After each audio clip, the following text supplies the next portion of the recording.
So students, today we are going to discuss the most important questions of chapter 4 quadratic equations. देखिए question number 1 जो सबसे ज़्यादा important है, solve the following quadratic equation.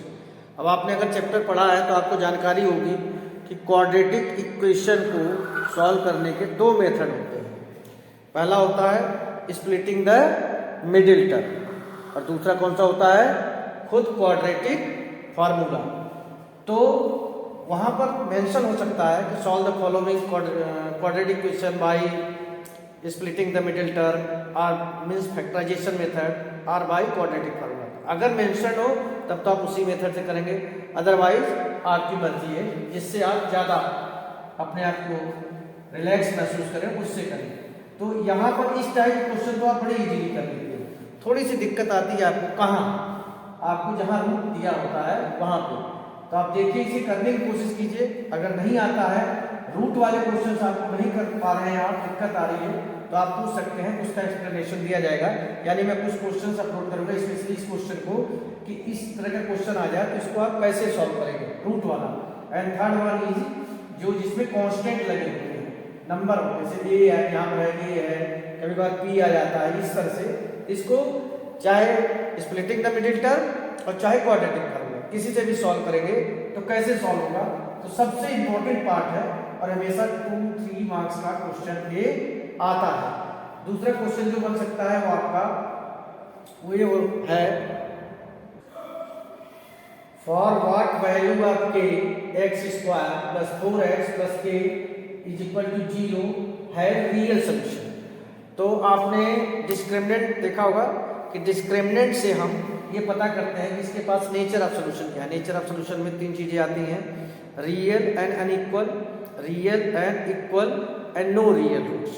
तो आप देख लीजिएगा, ऐसे क्वेश्चन को जब आप सॉल्व करेंगे तो d ग्रेटर देन 0 होगा और k की वैल्यू निकाल लेंगे। ऐसे कहीं पर अगर इक्वल रूट्स दिए हैं तो डिस्क्रिमिनेंट 0 हो जाएगा। कभी कभार 1 मार्क्स के क्वेश्चन में केवल आपसे डिस्क्रिमिनेंट भी पूछा जाता है, मीन्स आपको कंसेप्ट जो क्वाड्रेटिक फार्मूला में, क्वाड्रेटिक इक्वेशन चैप्टर में जो डिस्क्रिमिनेंट के बारे में बताया गया है कि discriminant b square minus 4ac होता है, and with the help of discriminant how can you know the nature of the roots, वो चीज आपको अच्छी तरह समझनी होगी। उस टॉपिक से क्वेश्चन पूछा जा सकता है और उसका एप्लीकेशन देखो ये है। और एग्जाम में कई बार डिस्क्रिमिनेंट भी केवल पूछे गए हैं, केवल नेचर ऑफ सोल्यूशन पूछा गया है, और आप अल्फा बीटा तभी लगाएंगे जब आपसे सोल्यूशन पूछा जाए। आगे चलते हैं, और क्या क्वेश्चन आ सकता है,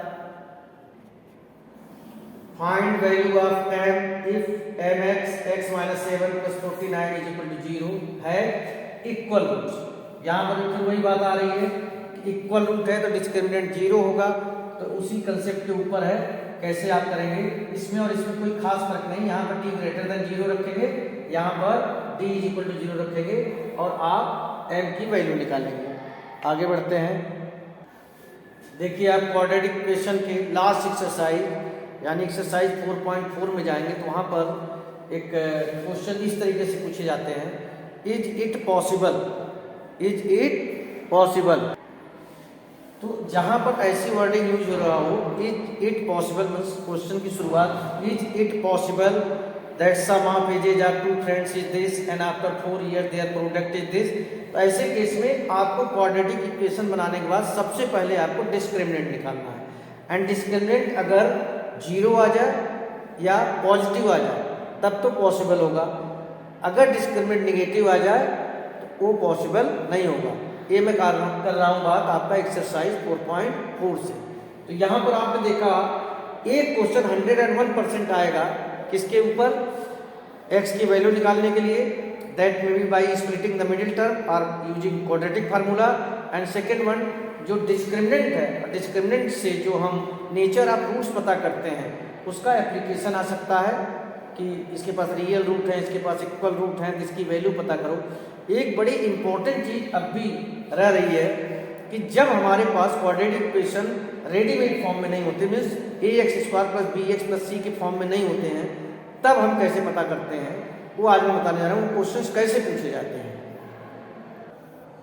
ये देखिए, एक equation 3/x minus 1 minus 2/x plus 1 is equal to 5 form. आपके एनसीईआरटी में भी कुछ क्वेश्चन दिया है। तो सबसे पहले तो आप इसे सॉल्व करेंगे एलसीएम वगैरह लेके, और इसको आप ए एक्स स्क्वायर, जो कि स्टैंडर्ड फॉर्म होता है क्वाड्रेटिक इक्वेशन का, a x square plus b x plus c equal to 0 के फॉर्म में लाएंगे। और ऐसे क्वेश्चन की मैं आपको बताता हूँ, इसको आप स्प्लिटिंग द मिडिल टर्म से बड़े इजीली कर सकते हैं, ठीक है ना। इसमें ये नहीं दिया रहता है कि इसको किस मेथड से आप करेंगे, तो इसको आप स्प्लिटिंग द मिडिल टर्म से कर सकते हैं। कुछ और भी क्वेश्चन इसी तरीके से पूछे जाते हैं, जैसे कि एक तो ये हो गया आपका, और भी मैं आगे कुछ क्वेश्चन बता रहा हूँ, जैसे कि x minus 1/x is equal to 3/2। इसको भी आप एलसीएम लेंगे, पहले सॉल्व करेंगे, स्टैंडर्ड फॉर्म में लाएंगे और उसके बाद सॉल्व करेंगे। जैसे ये भी आ सकता है 4x plus 1 is equal to x plus 1। इसमें आप समझ रहे होंगे कैसे सॉल्व होगा, स्क्वायरिंग क्वेश्चन, दोनों साइड को आप स्क्वायर कर देंगे तो आप उसके बाद आपको क्वाड्रेटिक इक्वेशन मिल जाएगा, और उसके बाद बड़े इजीली आप इसे सॉल्व कर सकते हैं। तो मेरा कहना यह है कि इक्वेशन सॉल्व करने के लिए 100% आएगा। अभी एक चीज जो लैंग्वेज प्रॉब्लम है उससे भी रिलेटेड क्वेश्चन पूछे जाते हैं। तो लैंग्वेज प्रॉब्लम के लिए जो आपके पास क्वेश्चंस दिए हैं उनकी हेल्प से आपको क्वाड्रेटिक इक्वेशन बनाना होगा, और क्वाड्रेटिक इक्वेशन बनाने के बाद उसको सॉल्व करना होगा। तो आपको ध्यान देना होगा स्पेशली क्वेश्चंस क्या पूछे जा रहे हैं, कैसे पूछे जा रहे हैं। जैसे आपकी एनसीईआरटी की बुक में ही एक क्वेश्चन दिया हुआ है, या मैं कहता हूँ कुछ इस तरीके से क्वेश्चन पूछा जाता है कि राइट एंगल ट्रायंगल है जिसका जो है परपेंडिकुलर हाइपोटेन्यूज से 1 ज़्यादा है, and it's hypotenuse is perpendicular base से 1 ज़्यादा है, एंड इट्स हाइपोटेन्यूज इज 2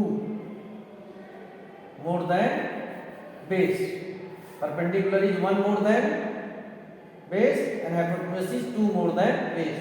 अब आप यहाँ पर 90 डिग्री एंगल दिया हुआ है, यूजिंग पाइथागोरस थ्योरम आप लिखेंगे hypotenuse square is equal to base square plus perpendicular square. Equation का फॉर्मेशन होगा, इक्वेशन के फॉर्मेशन के बाद वो आपका ax square plus bx plus c के फॉर्म में आ जाएगा, तो इसको सॉल्व करेंगे। इसमें देखिए और भी क्या इंपॉर्टेंट चीज हो सकती है, जो आपका ट्रेन से रिलेटेड क्वेश्चन है कि if the speed of train is increased by this it takes 1 hours less etcetera etcetera. तो वहां पर आपको समझना है सिर्फ कि इक्वेशन बनता कैसे है। एक क्वेश्चन लैंग्वेज प्रॉब्लम जैसे लीनियर इक्वेशन इन 2 वेरिएबल से आता है, और एक यहाँ से आता है। ये क्वेश्चन आएगा तो उसको आप तरीके से समझेंगे, पहले जो कंडीशंस दी है उसके अकॉर्डिंग लिखेंगे, और लिखने के बाद फिर उसे जब आप क्वाड्रेटिक इक्वेशन के फॉर्म में ले आएंगे तो स्प्लिटिंग द मिडिल टर्म से बड़े इजीली वो सॉल्व हो सकता है। तो आई होप चैप्टर 4 की प्रिपरेशन में आपको काफ़ी हेल्प करेगा ये वीडियो।